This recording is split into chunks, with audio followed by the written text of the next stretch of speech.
Why would the New York Giants, a team desperate for a future at quarterback, pass on the most accurate passer in college football? Why would NFL executives who claim to want star power and ratings look the other way when Deion Sanders' son was sitting right there waiting to be drafted? And why is Joe Thomas, an NFL Hall of Famer who spent over a decade protecting quarterbacks, suddenly coming out and saying what fans have suspected all along? Shedeur Sanders didn't fall to the 5th round because of talent. He fell because of fear. Think about that for a second. A quarterback with pinpoint accuracy, elite pocket presence, and the kind of ceiling that scouts dream about, and yet 32 teams acted like he was radioactive. They didn't question his arm. They didn't question his leadership. They didn't even question his stats.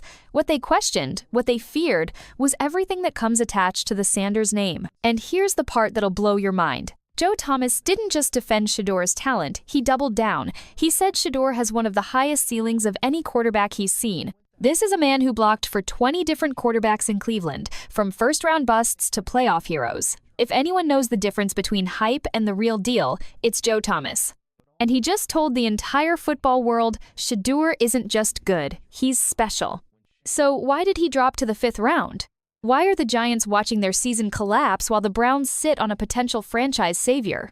The answer has nothing to do with footwork, throwing mechanics, or even game tape. The answer lies in backroom politics, in whispers from executives who didn't like how Deion handled the pre-draft process. Shedeur didn't dance at the combine. He didn't bow to their loaded questions. He didn't play the game. And for that, the league decided to make him pay. But here's where it gets even crazier. While the Giants were betting their future on Jackson Dart, while the Saints were clinging to a banged-up Derek Carr, while the Steelers were begging a 40-year-old Aaron Rodgers to bail them out, the Cleveland Browns stepped in and stole Shedeur Sanders in the 5th round. Let that sink in. The Browns, the franchise famous for quarterback disasters, might have just pulled off the heist of the century. And if you think this is just media hype, think again. Travis Kelce, Super Bowl champion, future Hall of Famer, and one of the most respected players in the NFL is already demanding Shedeur get his shot. LeBron James has tweeted about him. Fans across the country are begging to see him on the field. This isn't just hype. This is momentum. This is pressure. This is the kind of groundswell that changes a league forever.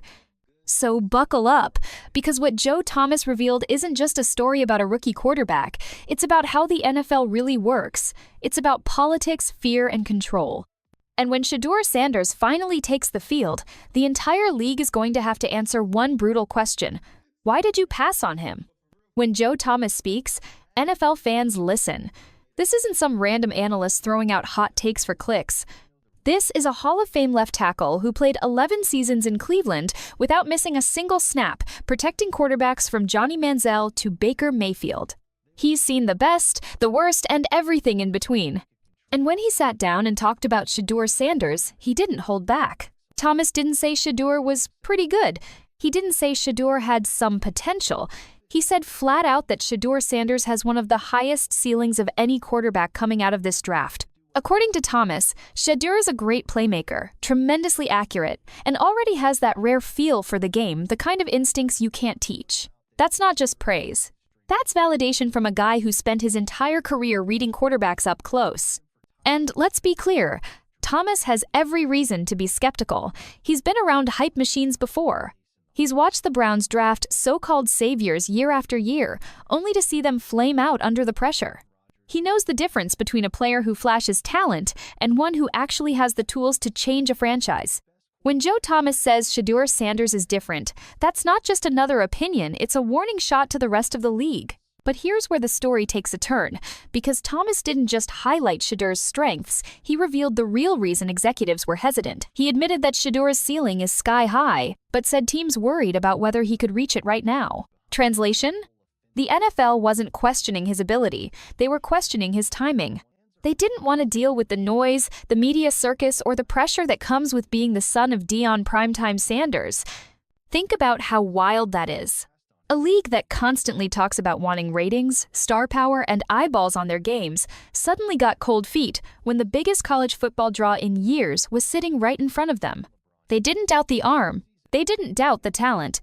They doubted whether they could control the spotlight. Thomas even hinted at it when he said this wasn't about a conspiracy or sabotage. It was simply about teams being afraid of what comes with Shedeur, afraid of the expectations, afraid of the storylines, afraid of the Sanders name. And that's the bombshell. Shedeur Sanders didn't fall because of accuracy, mechanics, or arm strength. He fell because NFL executives couldn't stomach the idea of drafting a quarterback who wouldn't play by their quiet little rules. Joe Thomas, a man who knows the cost of bad quarterback decisions better than anyone, just told us the truth. This was never about football, it was about fear. So if Joe Thomas is telling us Shedeur Sanders has a higher ceiling than most quarterbacks, if he's tremendously accurate, if he's already proven he can make plays under pressure, then why in the world did nearly every team pass on him 4 straight times? The truth, as uncomfortable as it sounds, has nothing to do with football ability. It has everything to do with politics, perception, and power. Let's rewind to draft season. Most quarterbacks fall because of bad tape, poor mechanics, or red flags in their college career. None of that applied to Shedeur. He shredded defenses at Colorado, made clutch throws in big moments, and did it all with calm under fire. The numbers spoke for themselves, but behind closed doors, executives were whispering about something else. Shedeur and his father didn't play the game the way the NFL wanted. Reports surfaced that Shedeur skipped certain pre-draft workouts. He didn't answer some of the bizarre, borderline disrespectful questions teams often throw at prospects. Word got out that Deion Sanders was guiding his son to set boundaries that didn't sit well with executives who expect rookies to smile, nod, and obey. In their eyes, Shedeur wasn't being cooperative. He was being difficult. And just like that, the whispers began, character concerns. But let's call it what it really was, pushback against the Sanders name. The NFL wanted Shedeur to dance for them at the combine, to bow his head in interviews, to prove he was willing to play by their rules. Instead, he showed confidence. He showed independence. He showed that he and his father weren't going to let teams control the narrative, and for that, he got blackballed. One guest on a podcast put it perfectly. Whether it was them not liking him, or him not doing the workouts, or not answering questions the way teams wanted, this wasn't about football ability. Exactly. This was about power. NFL front offices didn't want a quarterback who came packaged with a Hall of Fame father, who also happens to be one of the most outspoken personalities in sports. They didn't want the media circus. They didn't want the pressure. They wanted quiet obedience. And let's be real, if Shedeur's last name wasn't Sanders, does anyone honestly believe he would have fallen to the 5th round? Absolutely not. If his name was John Smith and he put up the same numbers, scouts would have been calling him the steal of the draft. Instead, teams convinced themselves that the Sanders circus was too much to handle. But here's the irony. By trying to avoid the spotlight, the NFL created an even bigger one. Because now the story isn't just about Shedeur's arm talent. It's about why so many teams were too scared to touch him. And as Joe Thomas pointed out, that's going to look like one of the biggest mistakes in recent NFL history. No team feels the sting of passing on Shedeur Sanders more than the New York Giants. They had a chance to secure one of the most accurate quarterbacks in college football, a player with the poise and talent to eventually take over as a franchise cornerstone. Instead, they chose Jackson Dart and doubled down on a fading Russell Wilson. Now, their entire season is already looking like a train wreck waiting to happen. Let's start with Wilson. He's 36 years old, coming off a brutal stretch in Pittsburgh where he went 0-5 in his last 5 starts. The arm strength isn't the same, the mobility is gone, and most importantly, the confidence seems shot. Yet the Giants, desperate to stop their quarterback carousel, decided this was the veteran to lean on against one of the hardest schedules in the NFL. 8 of their first 12 opponents made the playoffs last year.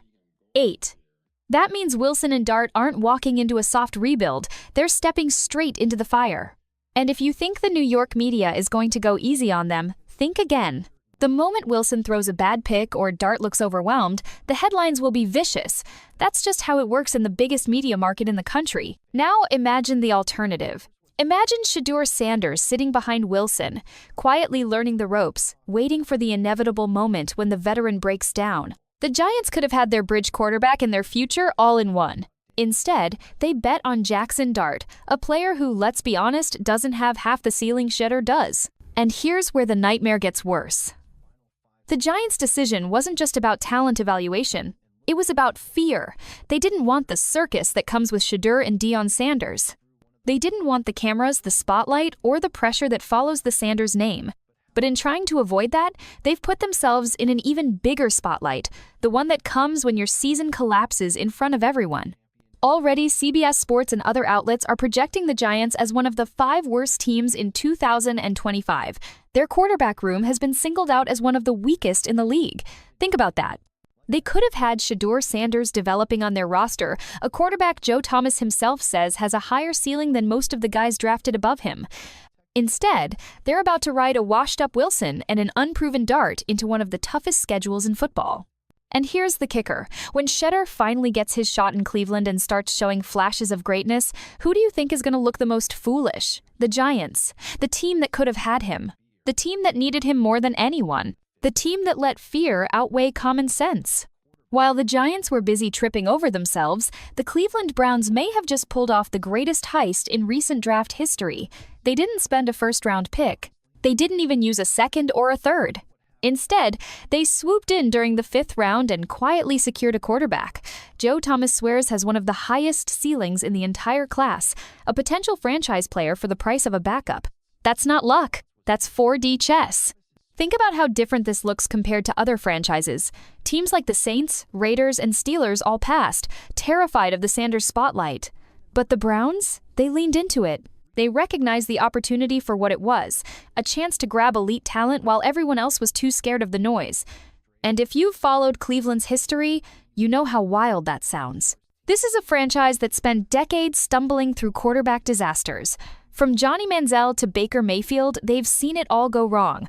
But maybe, just maybe, this time they got it right. And here's what makes the Browns' plan so interesting. They're not rushing Shedeur. They're not throwing him into the fire right away like so many other rookie QBs who get chewed up by bad situations. Instead, they've got Joe Flacco holding down the fort, a seasoned veteran who's already been through the wars. Flacco is the placeholder, the shield. He absorbs the early season chaos, while Shedeur watches, learns, and prepares. But don't think for a second that Cleveland doesn't know exactly what they're doing with the optics. Look back at that final preseason game. Shedeur was sent out with 3rd and 4th stringers. No protection, no weapons. When he struggled, no surprise.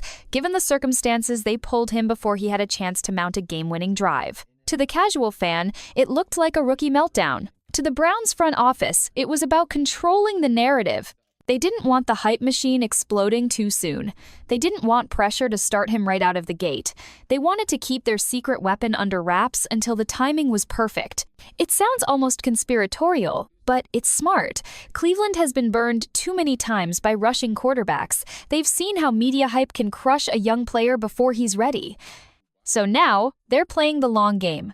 They're letting Flacco take the hits, while Shedeur soaks up the playbook and waits for his moment. And make no mistake, that moment is coming, because the second Flacco starts showing his age, the calls for Shedeur are going to be deafening. Fans know what they saw in his preseason flashes. Analysts know the ceiling he brings. Players around the league, including Travis Kelce, are already demanding to see him. The Browns are sitting on a ticking time bomb of excitement, and when they finally unleash it, they could flip the AFC upside down. When one of the greatest tight ends of all time speaks, people listen. Travis Kelce isn't just a future Hall of Famer, he's also one of the most respected voices in the NFL today. So when he decided to chime in about Shedeur Sanders, it wasn't just casual commentary, it was a shot of adrenaline straight into the conversation, and what Kelce said made the entire league stop and take notice. On his podcast, Kelce didn't mince words. He admitted flat out that he was dying to see Shedeur Sanders get real playing time. Think about that. A 2-time Super Bowl champion, a guy who's caught passes from Patrick Mahomes, the best quarterback in football, was openly pushing for a rookie who hasn't even started an NFL game yet. That tells you everything about the buzz surrounding Shedeur inside the league. Kelce went on to praise Shedeur's accuracy, his composure, and the swagger he brings to the field. He made it clear that this wasn't just about hype videos or flashy highlight reels. It was about the feel Shedeur has for the game, the same intangible quality that separates good quarterbacks from great ones. And for Kelce, that quality is already there. But it wasn't just what Kelce said, it was what his comments represented. NFL locker rooms are often divided about rookies. Veterans don't usually hand out praise unless it's earned. For a player of Kelce's stature to give Shedeur that kind of endorsement, that signals something much bigger: respect. And respect spreads fast in this league. Of course, not everyone loved Kelce's comments. Some critics argued he was stirring the pot, that his words would put even more pressure on the Browns' coaching staff to play Shedeur before he's ready. Others thought he was just feeding into the media frenzy.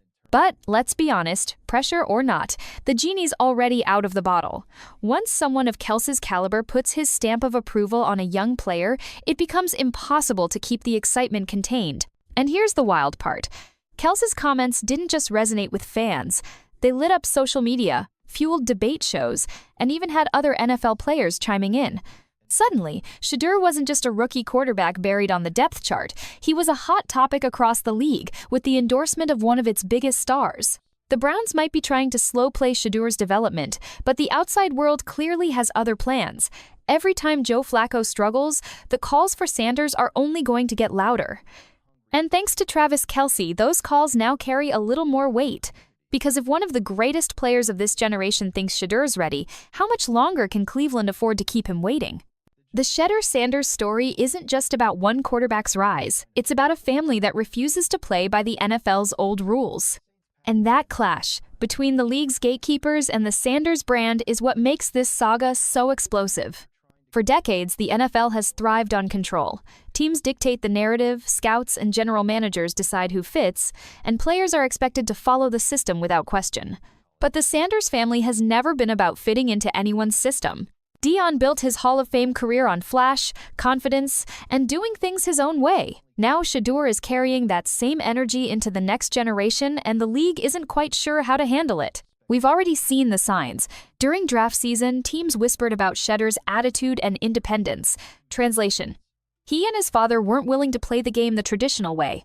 Shedeur skipped certain workouts. Deion openly criticized the process. They set their own standards, and in doing so, they broke the unspoken rule that prospects should stay quiet, humble, and compliant. That rubbed executives the wrong way. For them, drafting Shedeur wasn't just about adding a quarterback. It meant inviting the entire Sanders brand into their building. Cameras, interviews, documentaries, social media buzz, it's a package deal. Some teams saw that as a distraction. Others saw it as a direct challenge to the control they've always held over players. But here's the irony. The NFL needs the Sanders family just as much as the Sanders family needs the NFL. Deion has become one of the most influential figures in sports, turning Colorado into a national story overnight. His voice moves ratings, his brand moves merchandise, and his presence commands attention. And Shedeur, with his talent and charisma, could be the league's next marketing goldmine. That's why this so-called conflict is less about football and more about power. It's almost like a heavyweight fight. On one side, the league's traditional machine, used to doing things its way. On the other, the Sanders family, building their own empire, calling their own shots, and proving they don't need permission to succeed. And the more teams resist, the more fans rally behind Shedeur, because in today's era, people love a disruptor. Already, we've seen this dynamic play out online. Social media is filled with clips of Deion defending his son, fans calling out teams for passing on him, and debates about whether the NFL is afraid of the Sanders name. Whether fair or not, the perception is there, and once perception sets in, it becomes part of the story. So when Shedeur finally gets his chance to start, it won't just be about how well he throws a football. It'll be about proving that the Sanders family can succeed on their terms, not the NFL's. And if that happens, it could change the way future stars approach the league forever. When you strip away the headlines, the draft drama, and the endless debates about depth charts, the Shedeur Sanders story represents something far bigger than just one rookie quarterback. It's a window into the future of sports. The shifting power dynamics between athletes and leagues, and the cultural weight carried by names that resonate beyond the playing field. At its core, this saga is about control. For decades, the NFL has operated like a machine, dictating the terms under which players rise, fall, and survive. You play by their rules or you don't play at all. But the Sanders family has exposed cracks in that system. They've proven that in today's world where social media influence, personal branding, and cultural impact matter just as much as wins and losses, players can take back some of that power. Think about it. Shedeur didn't need the combine to generate buzz. He didn't need private workouts to convince fans of his talent. He didn't even need to fit the league's cookie-cutter mold of what a quarterback should act like. He already had a following, built through his play at Colorado and amplified by Deion's magnetic presence. By the time draft night arrived, Shedeur wasn't just another prospect, he was a brand. And that's where the bigger picture starts to emerge. This isn't just about whether Shedeur becomes a Pro Bowl quarterback. It's about what happens when athletes walk into the NFL with their own platforms, their own narratives, and their own power. The league has never been comfortable with that. They want stars, yes, but stars they can control. The Sanders family has flipped that script completely. Culturally, the impact can't be ignored. For young athletes watching, Shedeur's story is proof that you don't have to bow to the system to succeed. For fans, it's a reminder that football isn't just about X's and O's. It's about personality, passion, and the human stories that make the game worth watching. And for the NFL, it's a warning shot. Adapt to the new era, or risk being left behind by a generation that values authenticity over conformity. There's also the racial component to consider. Historically, Black quarterbacks have faced extra scrutiny, from questions about leadership to outdated stereotypes about athleticism versus intelligence. Now, layer on the fact that Shedeur is Deion Sanders' son, a young Black quarterback with a legendary father who refuses to let the league dictate terms, and the stakes get even higher. This isn't just about football ability. It's about challenging decades of bias and breaking through walls that were never meant to come down easily. The bigger picture is clear. Shedeur Sanders isn't just playing for himself, or even for the Browns. He's playing for every athlete who has ever been told to know their place. He's playing for a new era of players who see themselves as more than just employees of a league. And he's proving that, in the age of player empowerment, the NFL doesn't hold all the cards anymore. So when we talk about Shedeur, we're not just talking about a quarterback battle, we're talking about a cultural shift. And that's why, no matter what happens next, his story is already bigger than football. At the end of the day, the Shedeur Sanders saga isn't just about one player slipping to the 5th round or one team's draft day mistake, it's about a revolution. It's about the clash between tradition and innovation, between the old guard of the NFL and the new wave of athlete empowerment. And make no mistake, Shedeur is at the center of it all. Think about what we've unpacked. Joe Thomas, a Hall of Fame tackle who has seen every type of quarterback come through Cleveland, flat out said Shedeur has a higher ceiling than most of them. That's not fan hype, that's football royalty giving him the stamp of approval. Then you've got Travis Kelce, a future Hall of Famer and Super Bowl champion, demanding that the league give the people what they want and let Shedeur play. When legends of the game are speaking out like that, you know this isn't smoke, it's fire. Now contrast that with the Giants' nightmare. They passed on Shedeur to take Jackson Dart, and now they're saddled with an aging Russell Wilson who looks more washed every week. Meanwhile, Shedeur is sitting in Cleveland, quietly learning, developing, and waiting for his shot. The Browns, of all teams, may have just played the smartest hand in the draft by stealing a potential franchise quarterback for pennies on the dollar. That's not luck, that's 4D chess. But the deeper story is the power struggle. The NFL wanted Shedeur to play by their rules, and he didn't. They wanted him to fit the mold, and he refused. They wanted Deion to sit quietly in the background, and instead, Coach Prime turned the spotlight right back on them. This wasn't about talent, it was about control. And the fact that Shedeur still landed in a position to succeed proves that the system is changing, whether the league likes it or not. And here's the punchline. When Shedeur finally gets his shot, and trust me, it's coming, everything changes. The same executives who whispered about his attitude will be the ones begging for his jersey sales. The same teams that passed on him will be scrambling to explain to their fans how they missed the most accurate quarterback in college football history. And the same NFL machine that tried to box him in will be forced to market him as one of its brightest stars.